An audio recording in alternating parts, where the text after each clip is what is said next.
নমস্কাৰ সকলোলৈকে মই আজি ৰাতিপুৱাই যাবলৈ ওলাইছো আহোমৰ দ্বিতীয় ৰাজধানী হাবুং এটা প্ৰবজন আছে য'ত আহোম ৰজা স্বৰ্গদেউ চুকাফাই পূজা কৰি 600 বছৰ আহোম ৰাজত্ব কৰিবলৈ সক্ষম হৈছিল বুলি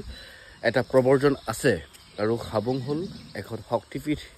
গতিকে হাবুঙৰ বহুত মুহূৰ্ত আছে আমি প্ৰত্যেক বছৰে হাবুঙলৈ যাওঁ আৰু এইবাৰো তেনেকৈ যাবলৈ ওলাইছো গতিকে আপোনালোকক অকণমান হাবুঙৰ ভিতৰখন দেখাম বলকচোন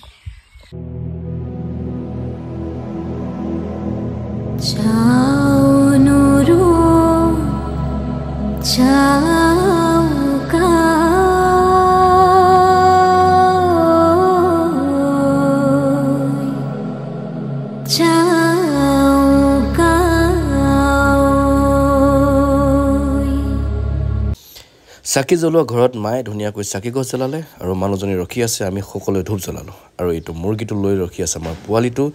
এতিয়া আমি যাম একেবাৰে ভিতৰলৈ মেইন সেৱা কৰা জায়গাখিনিলৈ আৰু সঁচাকৈ বহুত আমি প্ৰত্যেক বছৰে আহোঁ আৰু প্ৰত্যেক বছৰে ইমানেই বেছি ডেভেলপ হৈ গৈ আছে হাবুঙৰ এই ঠাইখিনি সঁচাকৈ বহুত বেছি ভাল লাগিছে আৰু আমাৰ ঐতিহ্য আহোমৰ ঐতিহ্যপূৰ্ণ এই মুহূৰ্ত থকা ঠাইখিনিলৈ আপোনালোকে যদি অহা নাই এবাৰ আহিবচোন ধেমাজি ডিষ্ট্ৰিক্টত পৰে গুগল মেপতো মাৰি দিলে হাবুং বুলি আপোনালোকে দেখা পাবই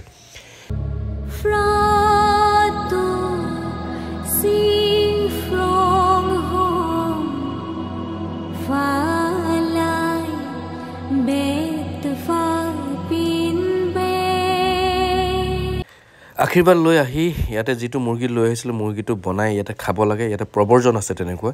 আৰু এয়া বনাই আছে মায়ে দেউতা বহি আছে আৰু এইফালে মই ৰহি বাতিটো লৈ